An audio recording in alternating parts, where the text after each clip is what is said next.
Hello everyone, my name is Alisha Parveen. आज हम cash book में डबल कॉलम वाले कैश बुक को देखेंगे, जिसमें आज कैश और डिस्काउंट के कॉलम होंगे। तो चलिए हम आज का क्लास आगे बढ़ाते हैं। तो देखिए, हमारा पहला क्वेश्चन है हस्तस्थ रोकड़, कैश इन हैंड। तो हमारा उसका तो डेबिट बैलेंस होता है। तो यहाँ पे हमारे जैसे कि हमें पता है कॉलम का, तो हमने डेबिट साइड आया है और यहाँ पे टू बैलेंस बीडी शेष लाया गया और अमाउंट को हमने कैश वाले कॉलम में लिख दिया। उसी तरीके से हमारा नेक्स्ट क्वेश्चन है, सेन ब्रदर्स को 485 रुपए नगद चुकाए, उन्होंने 15 रुपए बट्टा दिया। तो हम पैसा अब उसे दे रहे हैं और उसने हमें बट्टा दिया है। तो यहाँ पे इसका एंट्री हमने क्या करते हैं, सेन ब्रदर्स खाता डेबिट और रोकड़ खाता से, क्योंकि हमारे पास से कैश गया और बट्टा हमें मिला है तो वो बट्टा खाता क्रेडिट। तो हमारे यहाँ पे बट्टा और कैश दोनों ही क्रेडिट हुआ है। तो हम क्रेडिट साइड में आएंगे और बाय सेन ब्रदर्स, और इसमें 15 रुपये हमारा डिस्काउंट का अमाउंट था और 485 रुपये कैश का अमाउंट था। तो हमने क्रेडिट साइड में उसे लिख दिया है।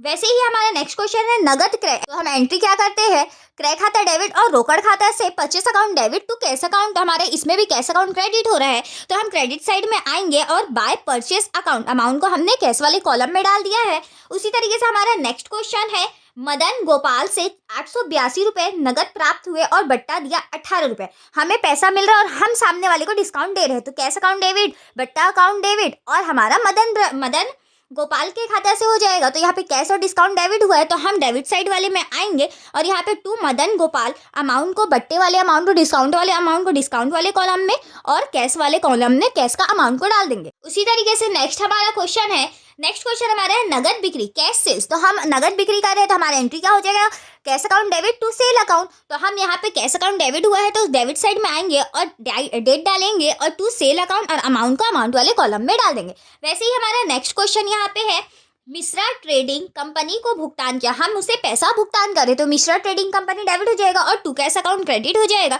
इसी के लिए कैश अकाउंट क्रेडिट हुआ है तो हम यहाँ पे क्रेडिट साइड आए हैं और बाय मिश्रा ट्रेडिंग अकाउंट और अमाउंट को हमने डाल दिया है कैश वाले कॉलम में। नेक्स्ट हमारा क्वेश्चन है, प्रकाश चंद से प्राप्त हुए 1287 रुपये 1300 रुपये पूर्व भुगतान में। मतलब यहाँ पे 1300 रुपये वो हमारा लग रहा था लेकिन उसने हमें दिया 1287 रुपये। तो यहाँ पे 13 रुपये हमारा डिस्काउंट हो जाएगा, क्योंकि यहाँ पे 1300 से 1287 माइनस होगा तो 13 रुपये डिस्काउंट का हो जाएगा। तो यहाँ पे हमारा कैश हमें मिल रहा है तो cash debit discount debit to Prakash Chandra खाता से। तो यहाँ पे हम आएंगे और डेट डालें और यहाँ पे नाम लिखे और अमाउंट को कैश वाले कॉलम में और डिस्काउंट वाले कॉलम में डिस्काउंट का अमाउंट को लिख देंगे।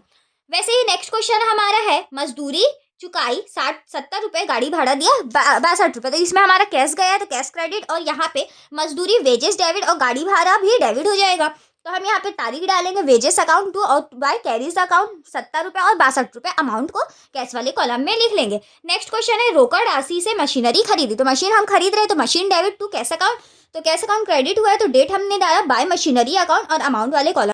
नेक्स्ट क्वेश्चन हमारा है, मदन गोपाल से रोकड़ प्राप्त हुई। तो हमें रोकड़ प्राप्त हो रहा है तो cash account debit to Madan Gopal खाता से। तो यहाँ पे हम डेबिट साइड में आएंगे क्योंकि हमारा कैश अकाउंट डेबिट हुआ है और यहाँ पे टू मदन गोपाल अकाउंट लिखे और यहाँ पे अमाउंट वाले कॉलम में अमाउंट का राशि। वैसे ही हमारा लास्ट क्वेश्चन है, किराया अदा किया। हम किराया पे कर रहे हैं तो हमारे पास से कैश जाएगा और रेंट अकाउंट डेबिट हो जाएगा। तो by rent account to cash account. तो हम कैश क्रेडिट हुआ है तो हमने क्रेडिट साइड में आया है, डेट डाला है बाय रेंट अकाउंट और यहाँ पे अमाउंट वाले कॉलम में जाके कैश का अमाउंट को लिख दिया है।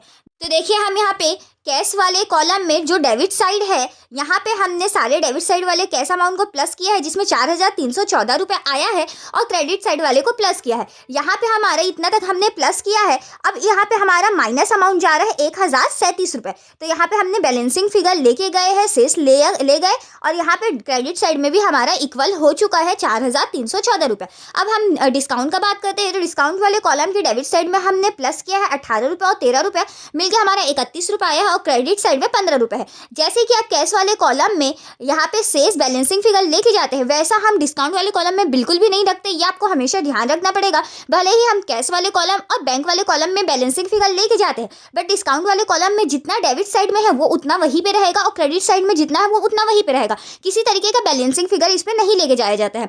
अब यहाँ पे हमारा कैश का सिर्फ बैलेंसिंग फिगर गया है जो क्रेडिट साइड में आया है, जो कि डेबिट बैलेंस है, क्योंकि यहाँ पे डेबिट साइड का ज़्यादा था जो यहाँ पे हमने लेके गए हैं। तो डेबिट बैलेंस है तो उसे हम यहाँ पे मार्च मंथ का कंप्लीट हो चुका है तो यहाँ पे हम मार्च के बाद अप्रैल, तो अप्रैल के 1 तारीख को टू बैलेंस बीडी शेष लाया गया, उसे अमाउंट को हमने कैश वाले कॉलम में लिख